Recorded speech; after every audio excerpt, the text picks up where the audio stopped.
You might remember the very powerful Oscar-winning movie 12 Years a Slave. If you haven't seen it, you really should. It's incredible. It's the story of Solomon Northup. He was a free black man living in Saratoga Springs with his wife and 2 children in the 1850s. And he was kidnapped and sold into slavery. Northup's real-life story is terrifying and haunting. And there's another side to it. His wife, Ann Hampton's perspective. Left alone with the 2 kids here in the North Country, desperate to find her husband.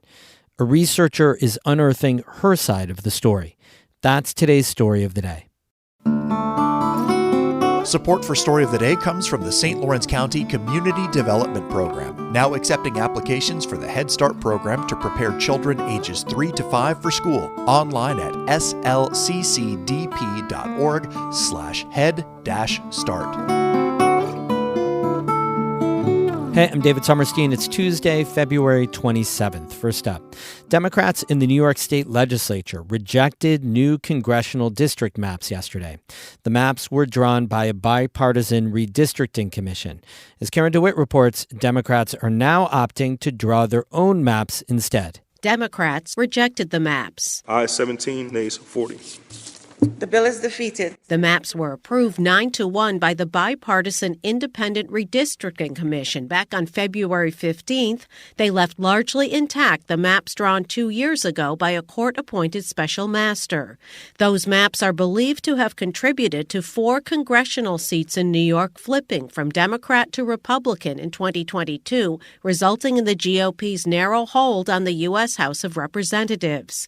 But Deputy Senate Majority Leader Mike Gianaris says that's not why the Democrats voted down the maps. There are a number of constitutional defects in the lines. If you look at it, they clearly engaged in incumbent protection, which is prohibited by the Constitution. It was actually bipartisan incumbent protection, which is interesting, which explains how they got out of there with bipartisan support. There are numerous county cuts, which are also prohibited by the Constitution. There are communities of interest that are not properly reflected in the line. So there's plenty of defects. Minority Party Republicans who backed the commission's maps objected. Senator George Borrello says the Democrats' decision to draw their own maps undermines the will of the voters. They passed a constitutional amendment in 2014 that set up the bipartisan commission to draw new lines. Because the reality is, we don't really care what the people think.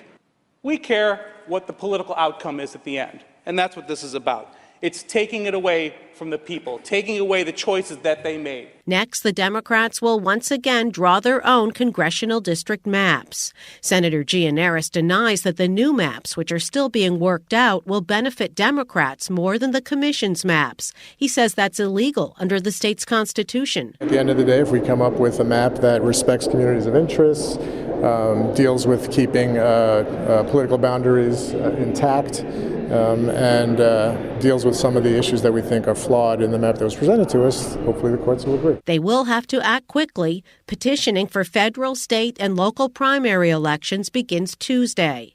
Gianaris says instead of postponing the start of petitioning, the legislature will likely move to require fewer total signatures to qualify for the ballot. He says he hopes the new lines can be in place by the end of the week. In Albany, I'm Karen DeWitt for the New York Public News Network.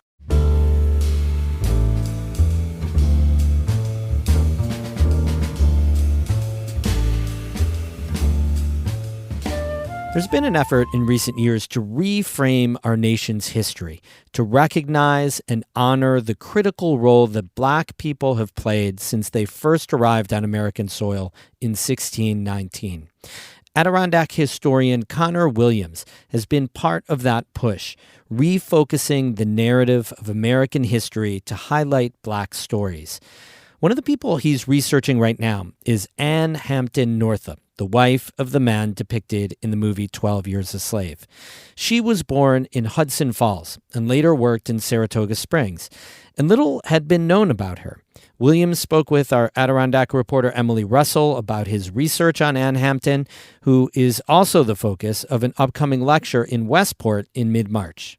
She was born free, which is very important, in upstate New York, in Washington County, actually, in the 1810s. And she grew up largely apprenticing in kitchens around Saratoga Springs area. She had three children, and her husband was all of a sudden gone.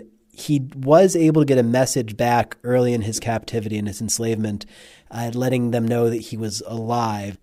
And that gave her some hope and determination to keep going, but keeping her family fed, growing, educated on a single woman's paycheck while her husband was vanished is really an inspiring story. What remains of her story? Like, how do we know today what her life was like back then, and what records are there of her life? There are very few, and I'm still doing research into those records. I'm hoping to find more. The census can be an incredible help. It's almost a trite phrase that historians start with the census, but that tells you so much about someone, where they were, and she shows up in many of the census years from this era, either with Solomon or without him when he's been enslaved. So you start with the census, and then you think about what she did. And we know she was a cook, and a highly sought-after cook, especially in summer resort towns. And from that, we don't have any records of exactly the United States tavern where she worked, and to be able to know, that's a tavern in Saratoga Springs, by the way, but a way to know exactly what she was doing on a daily basis.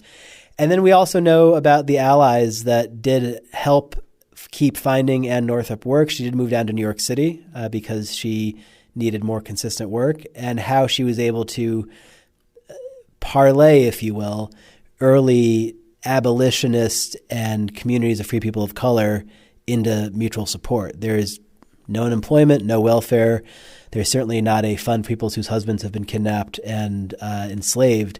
But she was able to use those casual connections with other free people of color, with other abolitionists, with other allies, to forge some sort of a secure path for her family. How common is it that stories of free Black women like Ann Hampton Northup are kind of written out of history, that we focus so much on the men and their experiences?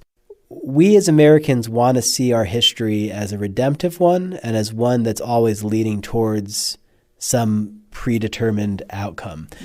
But a much more accurate grappling with the past makes us realize how many Americans have had to face far greater challenges, not from abroad or from adversity, but from our own culture. And I think that women's history, especially Black women's history, too often is a tragedy without a happy ending.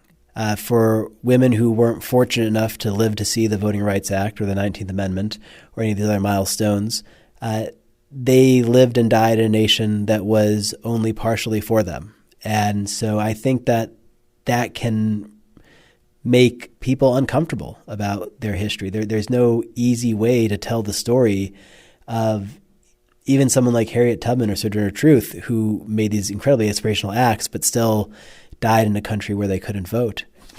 Why do you think it's important to share stories like Ann Hampton Northup's and others with the work you do? Absolutely. There's a old saying by a French historian named Ernest Renan from 1882, actually. But he said something very close to, nations are defined as much by what they forget as what they remember.